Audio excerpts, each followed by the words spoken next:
Greetings! Welcome to the Devlog for hot dogs, horseshoes, and hand grenades. We're going to start off as always with a quick sound check. Make sure speakers aren't up too high.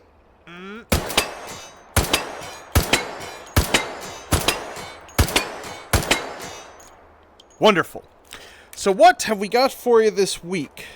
Well, I have still been working away in Sosig Town here. I had originally wanted to have a build ready for today and go back to some of the night vision stuff, but Ole came up with a really great way to re-architect some things for our future sanity, and so he worked on that this week. And I worked on a little more of this prototype this week and got some really cool things working. Let's head on over to our gas street. Wonderful. So we have something really cool. This was one of those weeks where a tremendous amount of architectural work was done to make something that isn't super visually impressive, but is really cool mechanically. Because I'm still, as I mentioned before, I'm still trying to build a game loop to test.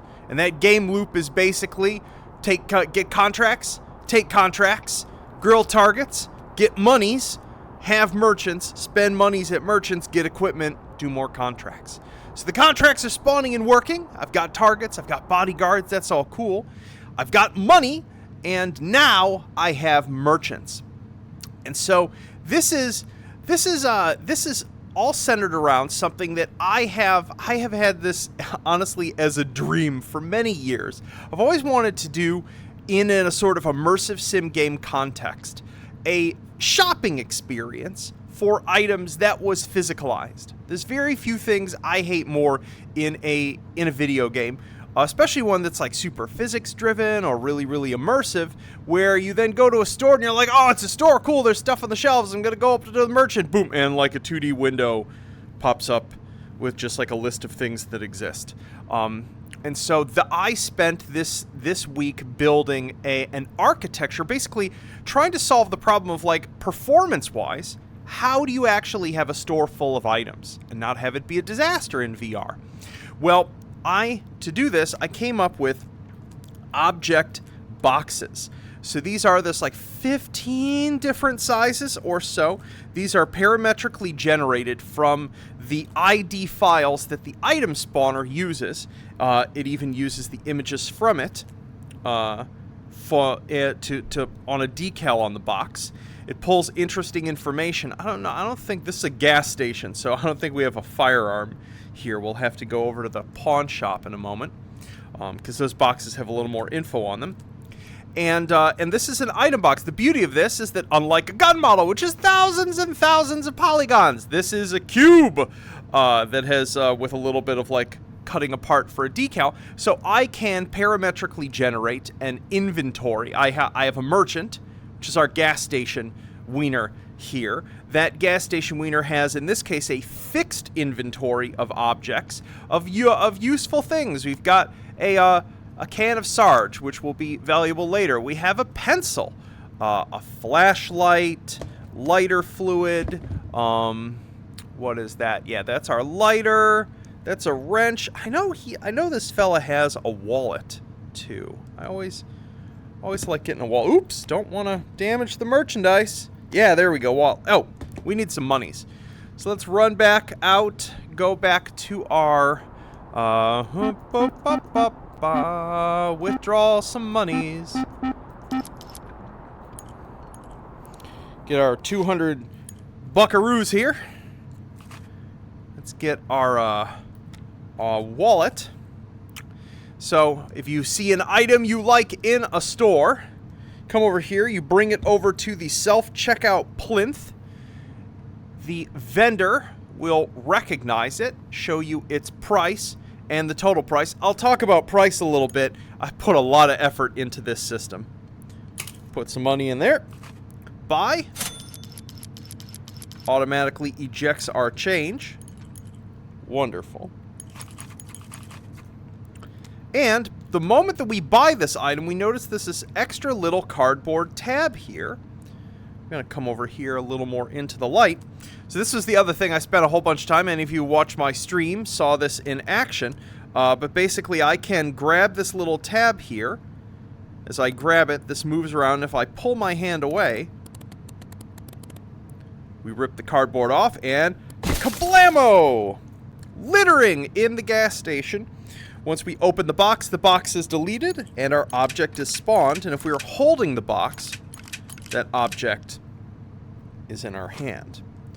We can always buy ourselves a couple other mundane things. Some of the prices obviously are ridiculous. As I said, I will explain that later. Let's get some bank snaps, just so I can show that object system in action again. Cool, that was a 25. Yonk. Bye. Awesome. Box of bank snaps. Once again, have our little tab. Grab it here. We can pull that out. We can release it. It will show that we have partially torn that open. And blammo! Bank snaps. I haven't played with these in ages. Any of you play with these as kids?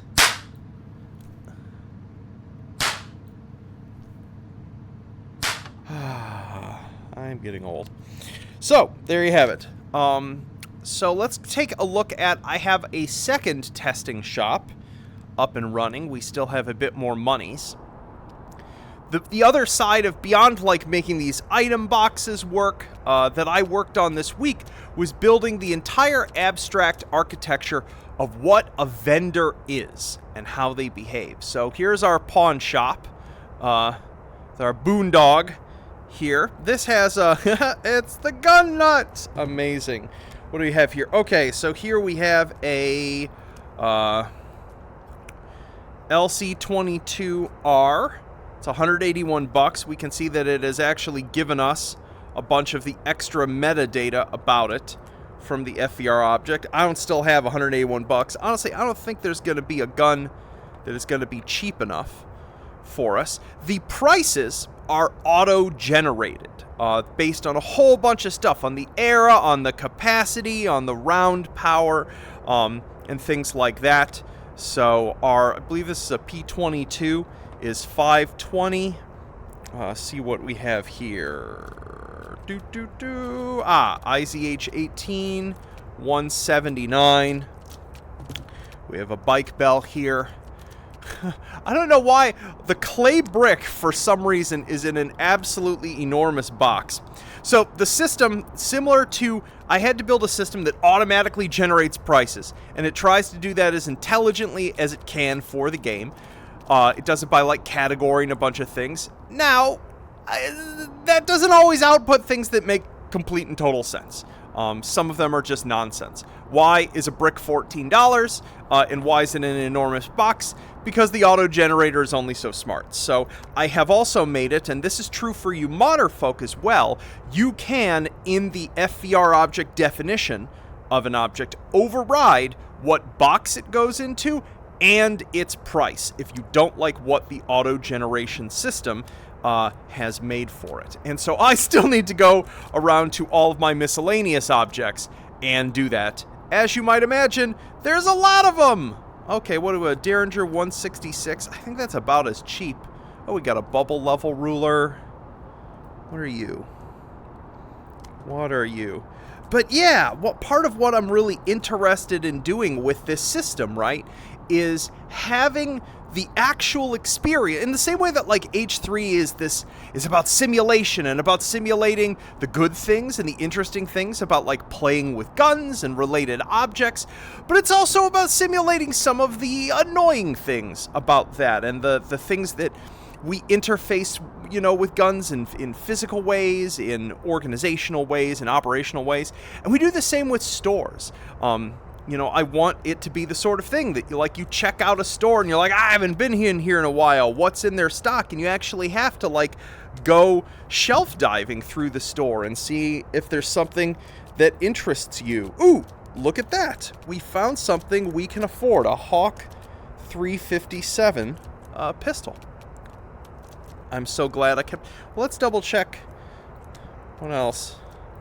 Ooh, 572. That's a bit much for an Explorer 22. I don't know about that. The Pawn Star, this one of the things that's cool about the merchants is that each merchant has all these internal parameters of how they react to wares.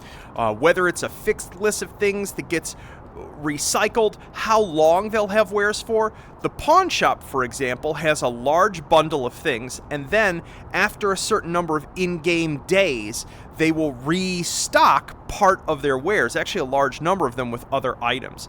So, whereas like the gas station will pretty much always have the stuff you expect a gas station to have. So there are reasons to go back to a store to be like, oh, do they have anything interesting yet? They also, the definition for a given merchant also includes their relationship to price.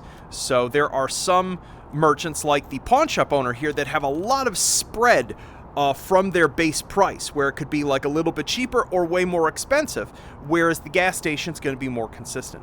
I don't know if I have 129 bucks, so we're going to just dump our monies out. I could just count this by looking at it, but I'm lazy, so... Yeah, 174, look at that. We got enough money for an 1887 shorty. Just feels appropriate, given all of these Roadhog bodyguards with our merchant here. Buy that. Get our change. Wonderful. Thank you very much, gentle wieners. Obviously, we don't want to open the gun in the store. They will still respond to it as though we are holding a gun at them in a store. Oop. Pardon me, fellas. So yeah, and then we could take this. We could go all the way back to our. Oh goodness, sorry. They will just run into anything. Will this fit in my quick belt? No, I need to adjust. This should be able to. So here's a problem that I haven't solved yet. So this is a big box, larger than, this should go into my shoulder slot, but it can't at the moment. Let's say I wanted to bring this back to my apartment. One of the things that I was planning on doing is having the equivalent of a mailbox present in most scenes. So let's say you went shopping and you're like, I want to go exploring, or I want to go continue a contract over there, and I don't want to have to take this all the way back to my apartment to save it. You could theoretically walk up to the mailbox, which would be like here, pop like a buck or two in, drop the box in, and it would be delivered back to your apartment. That's a system that I don't have running yet, but is on my near-term ones. So it will allow you to sort of store things that you've purchased in this lighter weight manner, especially those of you who don't have like a super fast computer, but want to like collect a lot of items in this mode. You'll be able to just keep them in boxes if you're collecting them to collect them instead of use them. Let's actually come over here. Yoink. And beautiful. Nothing suspicious about opening a shotgun on the roof of a gas station. Pop this open and kablamo. Beautiful. And there we have our 1887. So yeah, so that is what I have been getting done this week. As I said, it's not super visual. The amount of architectural work that it took to get these merchants spawning in as parametric a way, and the sort of the groundwork, I've essentially built out the entire like faction buying and selling and generation logic for this. Each of these vendors are associated with a faction in the game. If your reputation goes up or down, it influences the price all of those vendors sell things for. If you shoot the vendor, your rep goes down, blah, blah, blah, blah, blah. It's like all the things that you expect to be present in a game relative to shopkeeps that work on a simulation level. I built that week, this week. So it was a lot. Yo, what's up? Want to see something cool? Yeah, exactly. Oh, shoot. Oh, and I made a new panic fleeing symbol. So it's now way more obvious when a Sosig is running away from you in fear. His bodyguard's pretty useless. Honestly, I'm not quite sure why he's freaking out, but the bodyguard isn't. Are you here? Oh, never mind. It's his sunglasses. Oh, he's freaked out now. So we'll leave them alone. We are not going to especially with that wing hat. So there you have it. Anywho, let's jump out of VR. Gonna talk about what else I'm working on. Out of VR. So yeah, the other stuff that I worked on to make all of this possible, and just to continue, I spent a bunch of time this week de-janking elements of the prototype to support future work. And one of the really important ones related to factions and relationships between factions. What I mean by this is that there are sets of factions in this schema, in this prototype I'm working on, that are opposed from each other. Like an example is there's a set of two sort of like Sosig street gangs called the Chars and the Chills. The Chars run a hamburger shop and the Chills run an ice cream shop on opposing sort of corners of like a long block. The system allows me to sort of abstractly define what the relationship of those factions are to the player and what they are to each other. So an example of this so that determines when the Sosig gets spawned into the world, who are they allies and enemies with, but also who can they be threatened with. So Chars and Chills automatically see each other fully as enemies, meaning full distance range, sight, aggro, all of that. They'll just go at it with each other.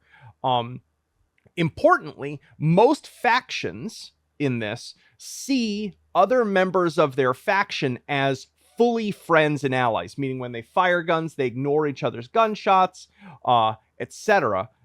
Whereas there's two factions in the game that don't appear this way, which are Grillers and Meatizens, the regular sort of citizenry. So if one of them just like pulls out a gun because a gunfight is going on and they're like, hey, I have a 1911 too, other citizens will run away from that member of their own faction because they're not self-allied. And so that's a behavior that I'm trying to get right. And like a whole bunch of the stuff that I'm working on here is like, look, for most of the time that H3 has existed and the way the Sosigs have needed to behave has been largely in regards to either like one enemy, either the player, or team versus team. And so their response to stimulus, like gunshots and things like that, has been very coarse and very straightforward. What a Sosig should do in a given circumstance is very straightforward. They should be ready to fight at the drop of a hat. They should always go towards sounds. And in this case, I'm trying to make them work significantly more in a more nuanced way without like recoding everything, but just like having clever rearrangements of behavior and signal filtering and things like that, which is like working. There's going to be limitations to it. One thing I had to do, change architecturally, is like you can only have one target, like one contract active at a time, is a technical constraint that I really ended up having to put in to relate that relates to sort of like the Sosig's handling of faction and team and things like that. Any more than that, and essentially multiple spawned contract targets could end up like fighting each other, and so that just wasn't tenable. So that is all plugged in and working. The stuff that I want to do now is mainly about like de-janking a few things. And as I said, like getting the last bits and pieces of a whole loop, because once I have a whole loop, I can design a bunch of contracts for it. I can add a couple more merchants, do another scene block out or two, and then I have something that in closed testing with a few people, I can throw it at them and be like, does this work like as a game loop at all? And if it doesn't, what is the core loop missing? Is there something about the core game prototype's architecture that really needs reconsideration before I start trying to like build a substantive amount of content on top of it and make it something closer to a game. So that is what I'm going to be working on. I've got some stuff related to cameras to finish, some stuff related to stores, and then like how to put it, a bit of the functional stuff related to how contracts work. So like an example of this is like when you get a contract and then load into a scene where it is, you get a text message that says, hey, the target looks like this, and they're standing over there. Right now, it'll be like, target is wearing Sosig _clothing _hat _black _graphic option 3. and it'll be like area K, which those are not useful things. I have to go in and essentially sanitize all of those strings to mean something, which means like in my testing maps, I need to go through and give every area of the map a name. And then I need to actually go into, which is going to be grueling, all of my SOSIG clothing and find a way to like semi auto generate, semi manually, just like give every clothing item like a human description of it. Like, oh, green metallic aviator glasses, sort of thing. So that when you see that in line in a text message, it means something. So, which stinks. It, in a sense, is sort of like, oh, this is what you get for putting thousands of objects in the game, Anton. Now you all have to name them all. So, but that's something that is necessary because it's literally the mission text you're given for the task you're given. And like part of the challenge of this is target identification. So I need to give you consistent information on that makes sense. So yeah, but that's what I'm working on. I hope this is, I know I haven't given you folks like a new build to play with in an eternity. I do still want to do that. This next week I am gonna get a whole bunch more of the like night vision stuff sort of bundled together. Ole has made a couple really gorgeous final models for NVGs that I'm gonna get in there. And yeah, so that I just have time to continue working on this prototype, because this is so much fun. I hope at least some of you are having as much fun watching me work on this as I am working on it, because working on this has been like, I can't remember. I was saying to someone else the other day as I was getting like the store working on this with like boxes, items on shelves and merchants, that like I've been trying to build this for longer than I've been working on H3. Like I had a prototype called Shooty Thinger. That was just my temp project name, like 9.5 or 10 years ago. That was going to be like a first person simmy kind of thing, mercenary running around a town. And there were like parametrically laid out like apartments with destructible items in it. And there was like a store you could go to. And I just wasn't a good enough programmer to make it work. I had all these ideas in my sketchbook, but just like the actual implementation of each and every one of those things was way too hard. I didn't have the skills and experience and know how to pull it off. And so the first time I actually got like a store full of products just sitting there in a Unity scene, I was like, wow, I have wanted to see what that would look if that ended up feeling as fun as it was in my head for 10 years. And so finding out that like, yeah, actually having like a virtual store full of randomly generated products to go in and to have the window shopping and unboxing experience as part of a VR game feels cool. And so I look forward to doing that. And you know, I want to, those item boxes aren't just useful for this mode.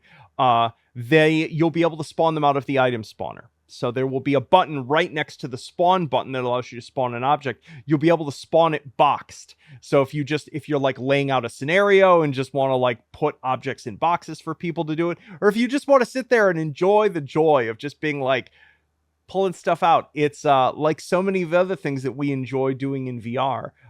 It is bizarrely pleasurable to also unbox virtual items in VR. Monkey brains are funny like that.